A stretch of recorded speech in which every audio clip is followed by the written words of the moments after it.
Want to tell you about one of our partners, Quetzal Education Consulting. Quetzal Education Consulting is a queer, Black, and Indigenous women-owned firm offering anti-racist consulting, PD, coaching, keynotes, workshops, and more.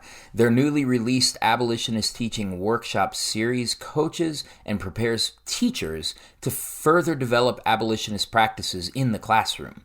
Find out why they have been called the future of educational justice by Dr. Bettina Love.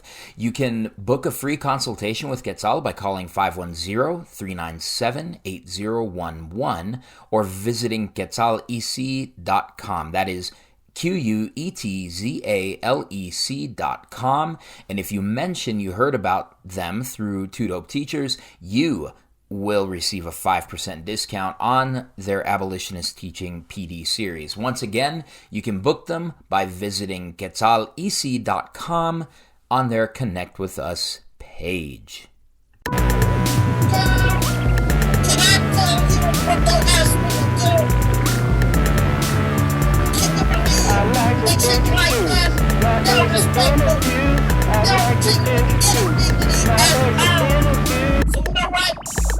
Done. I quit. And I'm going to tell my story before I go. So here we go. Welcome to the Exit Interview with All right, folks, we are back with another episode of the Exit Interview. And we are privileged today to have Jacci Cradle here. To tell her story, finally get her exit interview. So, Jacci, thank you for being here. Tell us a little bit about yourself and how you got your journey into the educational pathway. Oh, thank you, Kevin. And thank you, Dr. Lyons, for having me. I think that if I reflect back on my childhood, I knew I would be teaching. I lined up dolls, I was feeding them, I was teaching to them. I knew that was my path. I've always had a heart and a heart for children. Although I feel like as my life has changed, it's been more of a heart for educating adults on how to deal with children, but we'll start from how I got into education, from the beginning. So yes, younger definitely had a lot of interest with teaching and educating animals, and that was dolls and all that type. So my husband and I opened up a learning facility in 2003 in Montbello. What we did is we purchased a house and converted the entire house into an early child care center. And quite honestly, I think that was probably the most groundbreaking thing. I had never seen it done. We had never seen it done. But at the time, we actually were working with then Councilman Michael Hancock to get all of the codes and the variances and all these things done. And, it was a really great process, but we really both knew this is necessary. This is something that we need in the community. So kind of fast forward, we had this early learning facility,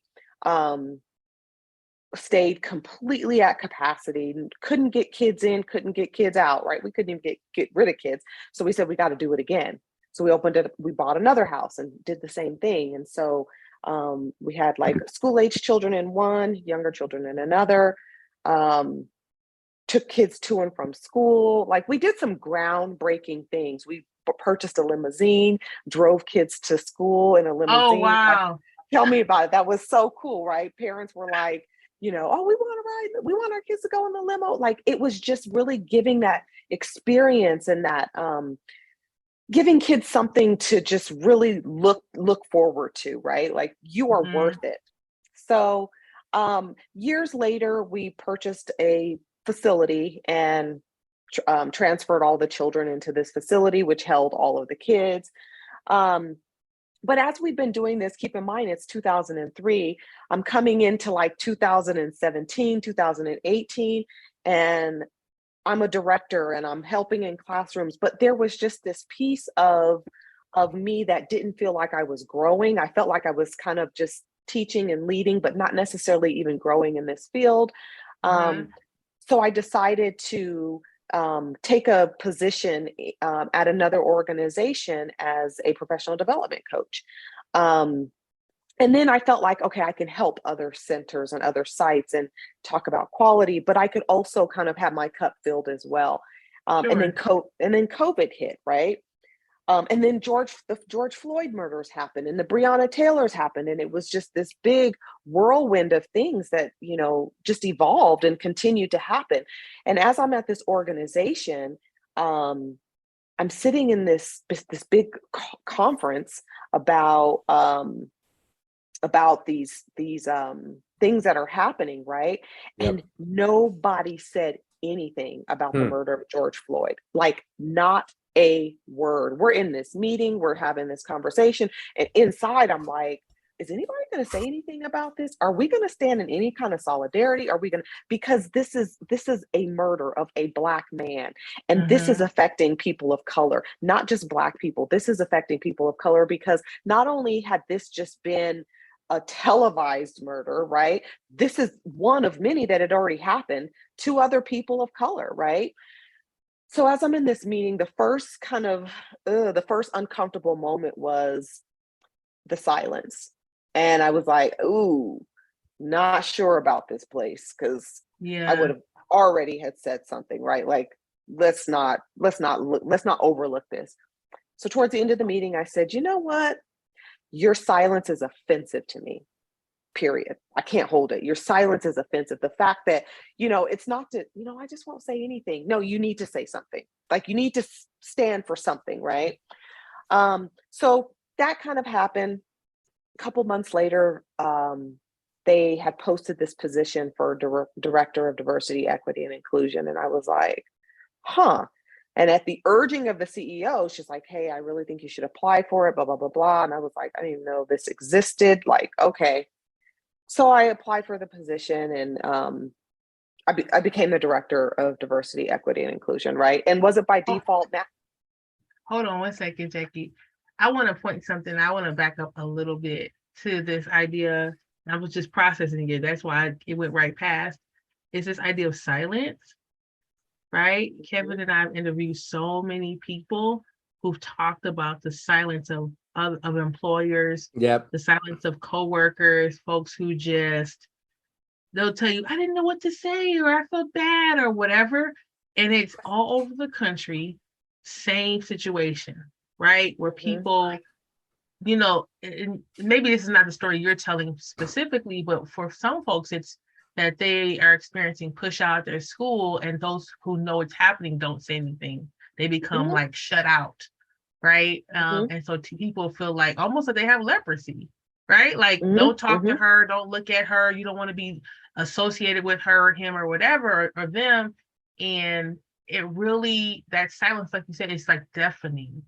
Because you want to, so many people want to like look at folks and scream, like, I know that you see me. I know that you know what's going on, right?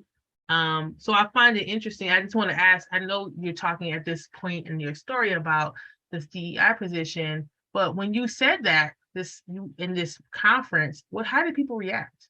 Oh, the mouths were open.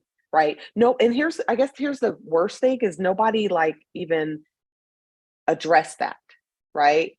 It was like business as usual. It was just business as usual. There was no comment about it. I said, this is offensive. This is offensive. Oh, we're sorry. It's offensive. Like, we all witnessed the same thing. It's not, you know what I mean? It's not, it's not like I had access to something that no one else did. But more importantly, I think when you mention that it's about people not knowing what to say or not wanting she's sensitive right now, right? You're damn right. We're all pretty sensitive right now. And I think that when you look at it in the context of working with children, and more importantly, children of color, trust me, they're aware of it too. Not wanting to talk with families about it is to me, that's more offensive. Let's talk about it, because I can guarantee you, if the shoe was on the other foot, oh, we'd be talking about it for days. Yeah. We continue to talk about it. What can we do? What should we do? I mean, there'd be all kinds of damn fundraisers and vigils and rallies, and let's do this. Look at the insurrection. We had nothing else to do but talk about that. Yep. Yeah, that's exactly right. Yeah. That the motivation, and we shouldn't sweep it under the carpet, or they're too young and things like that. It's just the same thing over and over again. And I know that we have lots of folks in our audience who are white educators, and I'm sure that they may be reflecting at this time about when they've been silent. And that's good. It's good that they sit and think about like those moments when you knew you could have said something, you could have stepped up, you could have just held space for folks. Because sometimes it's just like, I don't know what to say, but I just want to hold space. And just say, I'm here. Whatever you need, I'm here. I don't want to try to push my agenda on you or whatever, but I'm here in any way that you need me. But it goes back to that feeling of Black people are unapproachable. It goes back to that, right? I am not unapproachable, but I am hurting, right? Yep. I am hurting. I share oftentimes, just to kind of give you a snippet, I share oftentimes when I became a director and I had to address the whole entire organization, I made it very clear. When I heard George Floyd call out to his mother, I thought of my own children of color. I thought of my own Black sons. Like that was what gut punched me so much. And not just that, it's just a cycle, right? And if we keep continuing to repeat the cycle of silence, then the actions still happen, but they never come to light. We never fully understand or process it from either end of the magnitude of what's happened. We never do, right? Or I hold my space of it. I hold my space with other affinity groups of Black people, and white people hold theirs, but we never come to the middle and discuss like, this is harsh. This is hard stuff. Nor do we ever have an understanding of what it feels like to even be in that space. Mm-hmm. Yeah. One thing Kevin, you might have this experience and you may not, but I just remember you talking about being in different separate spaces. And I think about affinity groups, and I can see why folks want to separate, because when we end up not being in affinity groups, sometimes the work can be very extractive, right? Where Black folks are spending all their time teaching, explaining, and we're just drained from all the, it doesn't have to be tears. It's just the focus is not on what we need. Right. So Kevin. No, I mean, I agree with you, and I've had that experience, and I can understand, Jackie, the silence at times, because I remember coming back to work after George Floyd, and again, I think being further out down the road, you see that, stuff that people said back then doesn't apply anymore. Like it's just gone away, and I think it's the difference is saying like, for some of us, this work is really, real and close to our hearts. And for others, it's just, something that they're exposed to and they can, experience briefly, but don't have to live with. It reminds me of a situation that occurred for me when I was in my role. Just to be clear, I've since resigned from that role. But we'll talk about that later. But I remember when the Buffalo shooting happened, right? And I got this message from the interim CEO, and she said, "Hey, I want to hold some times for folks to just come in and give them space to talk about this," right? And I thought, that's really noble. And then I really, my second thought, I didn't go with, because I was thinking, now, what if I get into a room with white folks that want to talk about this, and I'm deeply triggered by this? How am I going to feel? And I'll tell you, by that first meeting, it was that one white person, and she was like, oh, I feel so horrible, blah, blah, blah, blah. And inside I'm like, this is not right.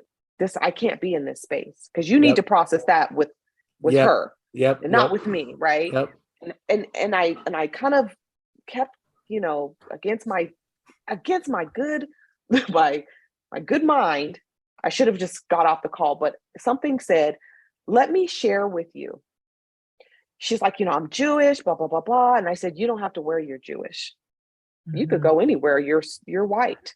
That's right. By all accounts, if you line us up, you don't have to tell anybody that you're Jewish. You may be very proud of that, and I'd never discredit that or discount that. But I can't say I'm not Black. Yep. There is nothing that someone would believe about me not being Black. So I understand how this may feel because you're Jewish, and hey, synagogues have been attacked as well, and my heart goes out to those folks as well. In this situation, it's a lot different because I wear my color everywhere I go. I can't take it off and I can't put it on. I can't decide when I want to be in that space and when I don't. It is something that is with me all the time, So I do think that affinity groups can be beneficial, but now in hindsight, I'm like, I can't be in a space and be expected to hold that space while you process it, because I've done that, and it's draining, emotionally draining. Yeah. So tell us, you decided to take this position, or you were urged to, and then go ahead and what else happened after that? So I'm in this position, still honestly not really knowing a lot about it, right? I know about diversity, equity, and inclusion, but I was pretty new to this, and started kind of just digging, researching, figuring out, like, how does that look in this space? At the time, our CEO this is what she did. She was a white woman that, this is the work she was doing prior to working the organization. And I will say, like, I learned a lot from her in terms of how to do the work, right? But I can't walk in her shoes, and she couldn't walk in my shoes. But then it became more of a micromanage, like, you could do DEI and it could look like it's coming from you, but it's got to be my thoughts. It's got to be my ideas. It's got to be my vision, right? So anything that I brought to the table was more of like, no, we're going to do it this way. And it was like, am I really the director, or am I just the puppet, or am I just the face of it? Right? I'm not gonna say the puppet. Never gonna say the puppet. But am I just the face of this work? Is it that you feel like that folks can feel like these decisions are coming from a Black woman and she's got your back, or what have you? Or is this just a filter through? So as I really continued to do that work, it became very, very exhausting, because I felt like I was fighting to do what's right, but I was also very clear that you can't use my experience to speak for the entire organization, because I can only come from my own identity. I can't speak for the Latinx folks. I can't speak for the Asian population. I can't speak for the LGBTQIA plus community. I can't do that. That's not my identity, right? And so I was more like, don't use my scope or my ideas. Let's go outward. We need to be out there talking and hearing and things like that. So that's one of the things that I did. But again, it was like this push. It was this uphill push. So what was the straw that broke the camel's back? I'll tell you. I ended up taking, the George Floyd murder verdict had come out. And I don't know where you were, but I could tell you where I was at, right? I was on a call, and they said the verdict is in. So I'm on this call with, I don't even know who. I was like, we're not talking right now. Everybody turn off your cameras, because we're waiting for this verdict to come out. The verdict came out, and I was like, yes, right. And I'm like back on the phone. People are crying and blah, blah, blah, blah. So my thought was immediately we are addressing this. Granted, like it's just as important to address what happened as it is to address the end result. And so I had crafted this email that I felt like timing was everything. I really felt like we need to be communicating our, being transparent, right? And we also need to address this with our community. And had this email that I was getting ready to send out, and then came the push, the filter, the uphill battle of how does this sound, right? And at that point, Yep. I didn't care how it sounded, but I wanted folks to know that, like, this might sound monumental, but there's still a lot of work to do. This is definitely, yes, is this a great win for people of color? Yeah, but we still got Freddie Gray, we still got Breonna Taylor, we still have all of these other instances. So while we kind of take a deep, a sigh, let's keep going, right? So that was at about, we're just going to say it was about 5 o'clock. 6 o'clock came, no response. 7 o'clock came, no response. 8 o'clock came, no response. At that point, I went rogue and I just sent the email, right? Forget it. I can't wait. And I don't want you to have to craft your message because it's not coming from me. This is coming from me. Yeah. Can we pause for a second? Sure. Shout out for going rogue. Let's go rogue. More often. We need that sticker. Yes, shout out to Going Rogue. That will be the name of this particular podcast episode. Shout out for Going Rogue. Because,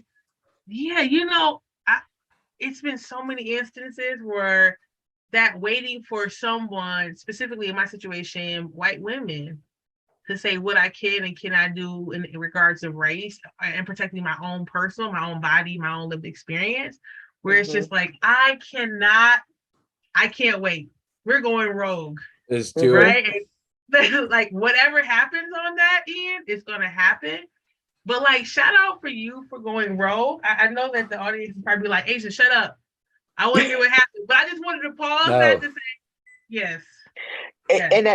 And it was one of those things, I think you get to the point you don't even care what the outcome is. Like at that point, I'm not saying I don't value the job, but I didn't need it. I have my own business still, right? But I was just not it just was not the space that I needed to remain in. I needed people to know that let me come from under this veil of what you want to see. And so, or what she wanted to see.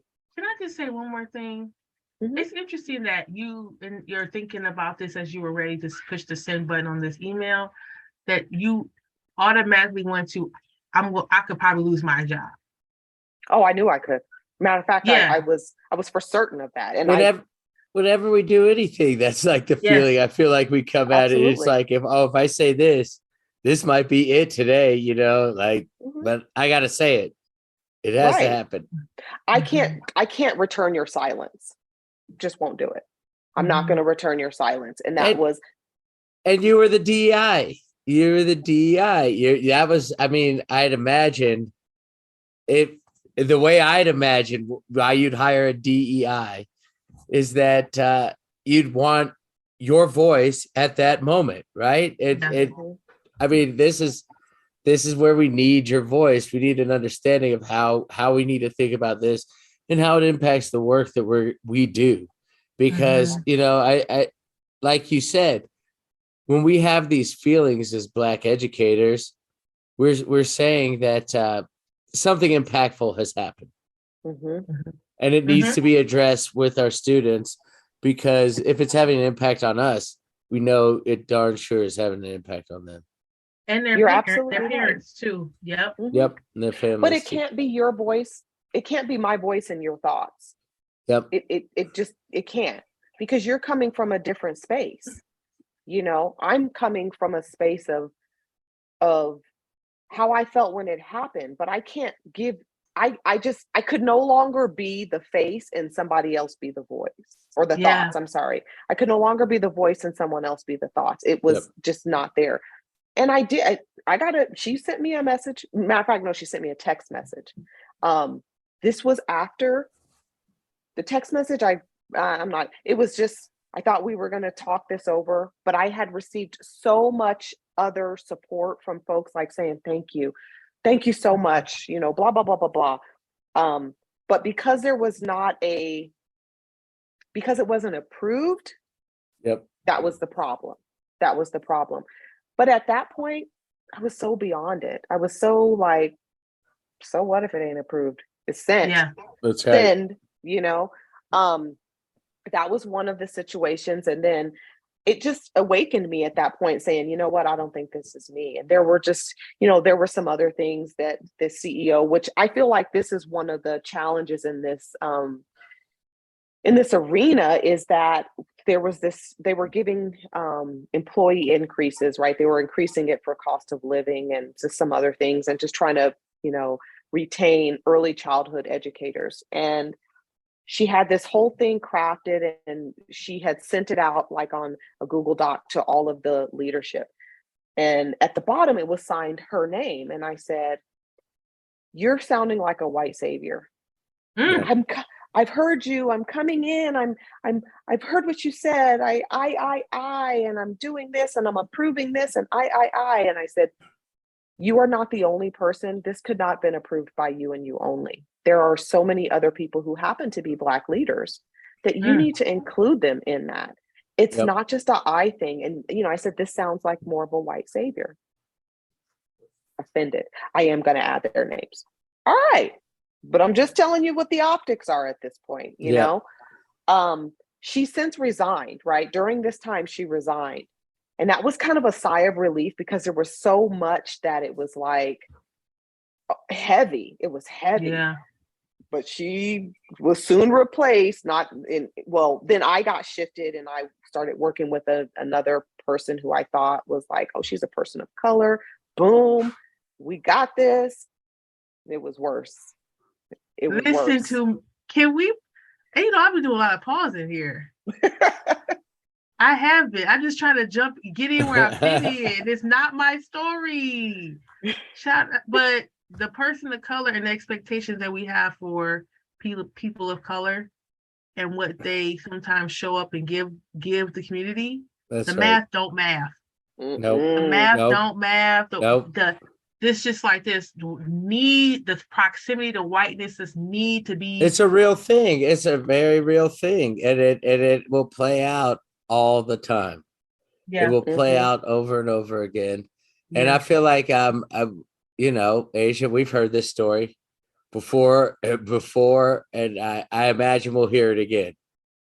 Mm-hmm. Yeah. You know what the challenge is, though? And I think oftentimes people of color have good meaning, but there's always somebody at the top, right? We're never just at the top and trickling down. There's always, and this happened to be a very white executive board, white men like, let her know that doesn't work down there. They had their agenda, and they said, if you want to stick around, this is the way you have to run it. Yep, exactly. So again, I was fighting another uphill battle. And so that I was at my wit's end. And then I got notification that one of the educators that I had worked with had like suddenly passed away. And at that point I was like, 2 weeks notice, we're done. Because I can't change your dynamics in your organization, but I could change mine. I can't be the change agent in your company, because it's too much. It's too heavy. It's too daunting. And you have people that are, I hate to say at the bottom, but you have your frontline workers that can't even go to the bathroom. They can't even go to a simple human need. They have to literally curtail their intake of water, and they are dealing with children because they don't know when they're going to get a bathroom break. And I could change, I can't change that part of it because there's too many politics. One of the things that I always say when it comes to equity, you got to get rid of politics, because those two don't play well together. Matter of fact, they don't even play together. Yep.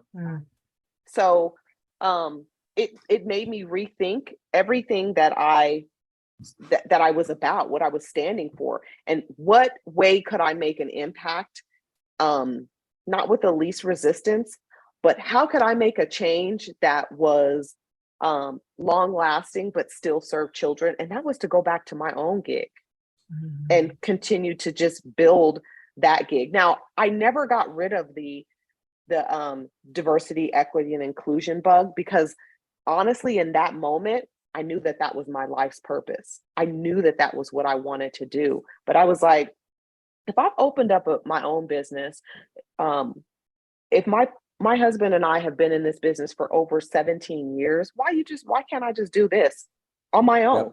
Yep. And share what I know and continue to learn and continue to do those things.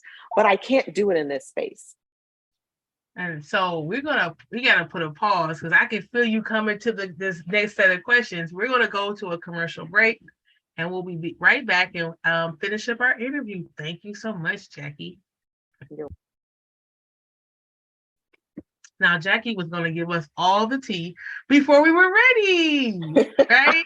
So we got order around here, Jackie. Sip, sip. Yes.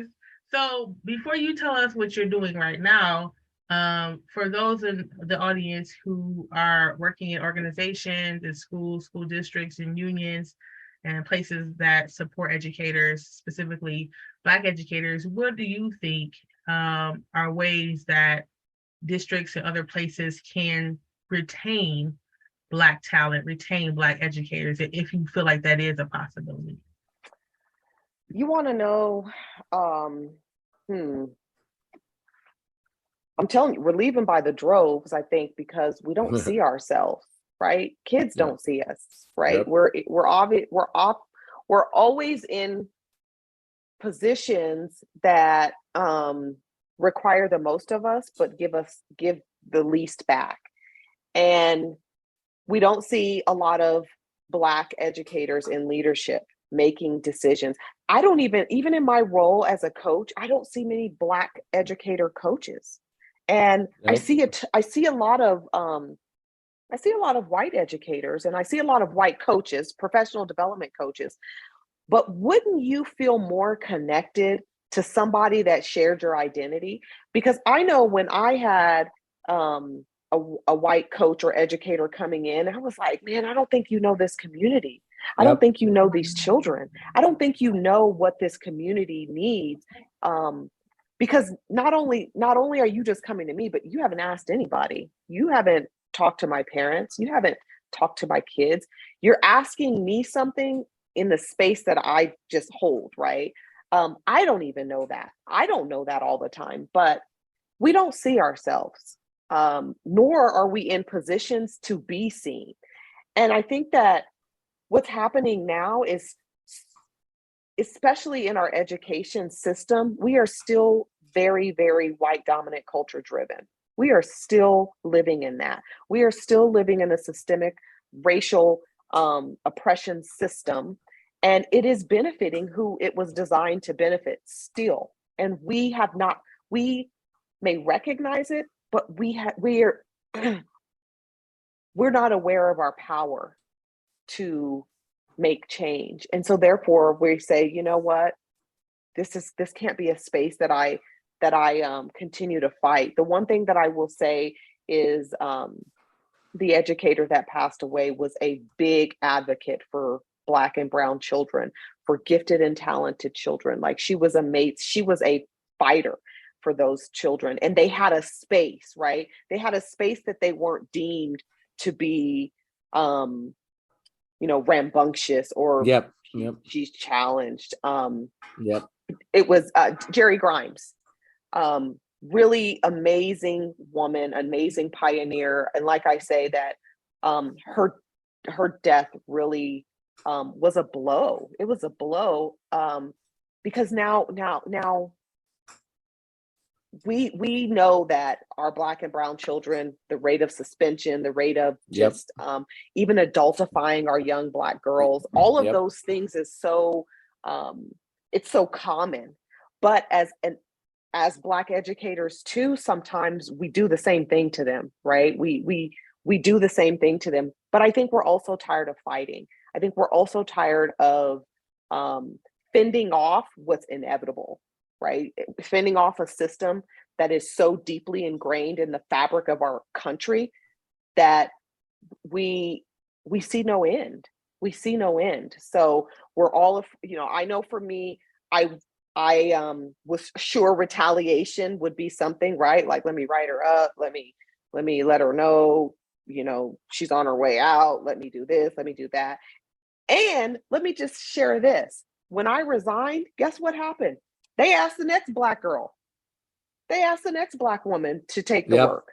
Yep. So we're dispensable, right? It's like, oh, if that's you how they don't, see us. yeah. And the thing about asking the next Black girl, she had no idea. She was like, hey, can you talk to me about this for a little bit? And I'm like, yep. I am feeling so sorry for that, because to me that just says we need a new Black representation. It didn't mean that she had any more expertise or any understanding greater than what she had before you asked her, right? She just started with the organization. So all of these pieces, it was like, that was a slap in the face, hey, she's not going to stay, because I was asked to stay. I was asked, would you stay? And I'm like, no, I can't, because it would be against my moral code, because I'm just so done with this. I'm just so done. Could it have been a different outcome? Potentially, but I didn't want to be around to figure it out, right? I'd already kind of spun my wheels in this, I'd already couldn't sleep because it was like, oh my gosh, you should do this, you should do that. And, a lot of footwork, but then to turn around and just be like, hey, she's gone, but hey, can you do it? Yeah. Next one up. Who's next? Absolutely. Which I mean, it's really frightening, because they just go through us, It's very performative. To me, that work is very performative. There are so many things that it's like, hey, I got to get this funding, so we got to put somebody Black in that role, or someone of color, right? We got to make sure that we can check that box. Yep, we got somebody to do that, and she may just have the voice. She may just have the voice, but the thoughts are still coming from another space. And to me, that's what is defeating. And that's why I say the system is designed to do what it's doing. And it's designed to keep us in a specific role. I mean, quite honestly, I think with all of the people of color and Black people leaving this field, like, by golly, we need to start our own freaking system, start our own school, so that our kids can know that we weren't just slaves.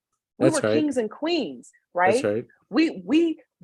The Moors, there's so much more that we need our children to know.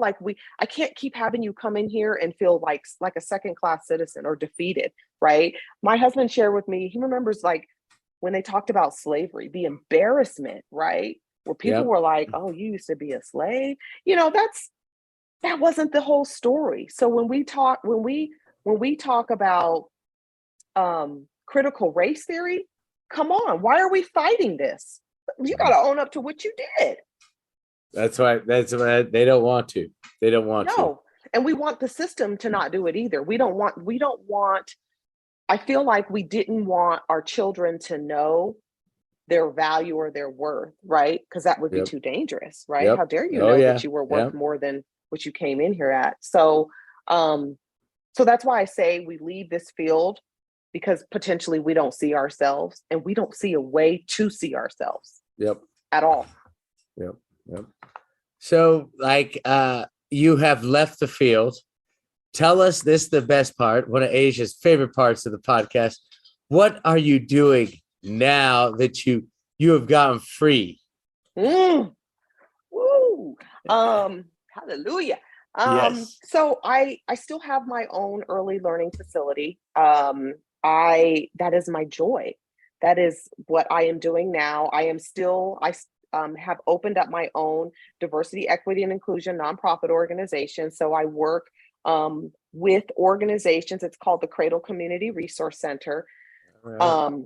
I've partnered with a couple of organizations to really help bring awareness to not just diversity, equity, inclusion topics, but that topic of trust, that topic of culture in your organization, culture in your classroom, anti-bias education. Like, what does it look like? And it's not that training where I kind of just tell you, like, this is what you should do. It is really like having you take a really deep look at what are you doing. What are you, not what you're not doing, but what are you doing, and how do children show up in your space, and how do you support that? A lot of what I'm doing now has been what's the word I want to say? It just fled me. Is learning from the mistakes that I've seen other organizations make. I at one point said, of course I'm culturally competent. I'm Black. I'd have to be. And I'm not. Right? I'm not. Like, there are certain, we're raised in the same society. We with the same racism and white supremacist we got the culture. same struggle. Yeah. And the thing is, my struggle is different than someone that may be from Mexico. My struggle may be different from someone that is LGBTQI plus. They could be totally different. Do we share a struggle? Absolutely, but it's different. So I'm more sensitive to that. I'm more aware of that. I'm more aware of it not just being Black and white, that it not just being Black people, white people, that it being a completely different pool of struggles. So my goal is to continue to build that, but to build it in a way that I offer more services for folks getting back into the workforce. Because, if you've been to the penitentiary, there's a whole nother struggle there, right? Oh, you can't get a job and all of those things. But how do we help those organizations and help those folks get back on their feet? I mean, we've all done something, but really looking at those challenges for equity, right? I should still be able to be a productive member of society. But doing some of those trainings, also doing a lot of work with parents and families. I know I was raised kind of different, and I don't know if it would be legal what stuff happened to me, but that's not, we're not here to judge, right? But really understanding from a parent's perspective of some of the challenges that they have, some of the challenges, like when they go to enroll their children in school, oftentimes, we want to throw them on an IEP. We want to do all of these things. And I had a parent that I was working with that he was definitely autistic, 100%. I was not an autism specialist, but I've seen enough to let her know that we definitely need to get some screening. And they flat out told her, well, just wait until he goes to school. He's two. He's two and a half now. So you want to wait until, and because of his birthday, he wouldn't get into school until he was 5. We're going to wait that long? No, ma'am. No. It's going to be a while. And I remember just going back and forth with the parent, and she and I just having this united front, like, no, you are going to help this little Black boy. You are going to help him. He is going to get services, because by the time he gets to school, he'll be so far delayed that he won't even be able to academically compete. Yeah. So it's really helping parents advocate, especially when you don't know a system like that, which you don't know what to advocate for. So it's really a lot about doing some of those things and helping us to advocate for our kids and advocate for our parents, because this system, again, is set up and it's doing what it's designed to do. Yep. How can folks find you? Email, your social media? How can they want to reach out and seek your services? Where should they find you? They should find me at you can find me at jacquelinecradle@gmail.com. So JACQUELINE Cradle CRADLE@gmail.com. My childcare center is Venture for Success Preparatory Learning Center, so VFS Prep. So VFSprep.org is our website. Those are a couple of the avenues that you can connect with me. And my So my Instagram it's just Jacci, but I don't really use it a lot. I'm That's bad okay. with it. And I'm not on Facebook. So definitely, if you email me, I am very quick to respond and just would love to get to know what your needs are. Last question. Kevin, you want to ask? Most important question. Well, I think the last two are Asia's like favorites because like, and I think the last one sprung like we had the second to last one, and then Asia's like, but wait, where there's more important stuff about like when it comes to Black joy. So Jacci, what's giving you joy right now? Ooh. Put you on the spot. You know, there's a lot of things giving me joy. The work that I'm doing is, just giving me joy. Like seeing these children and their innocence. Yes. I'll tell you, the other week, this was the first week a child called me hun. A child called me hun. Yeah. I had to like take a double take. She was like, "I love you, hun," and I was like, "Did you just call me hun?" But I loved it. Like I felt like a little kid. I was like, "Yes." Yeah. I love hearing that. I love seeing that. I love that children feel a connection to say that. Like kids don't throw "I love you" out, right? No, Like they really don't. They don't. They don't. They gotta feel that. But to hear that, right? Like when I walk in, they're hugging me. Like who goes to work and gets hugged? Nope. But to me, not that's a lot the of true people. nature. Not a lot of people. Right. That's the true, to me, that's the best feeling in the world is that you matter to them. Yep. And I want them to know that they matter to me. That brings me a ton of joy. And doing a little bit of traveling, a little bit. My husband and I are now, our youngest son is 18 years old. So we get to travel with no, we don't have to find a babysitter. We don't have to shorten the trip. There we go. That's bringing me a lot of joy. And then I have my kids, my oldest is getting married. I have a grandson, and all of those things, family oriented, are really bringing me a lot of joy. But quite honestly, I will say that it's the innocence that I love to see before like this cruel world can just come in through the door. But it's something that I really enjoy. I will say that it's definitely changed who I am as a person.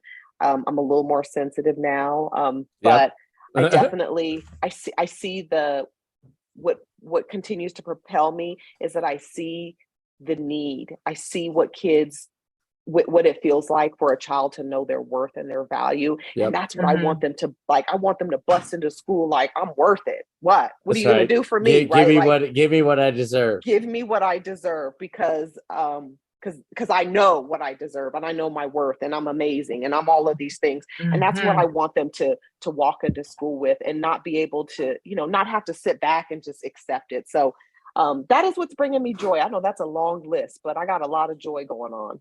Yeah. We love that. We love it.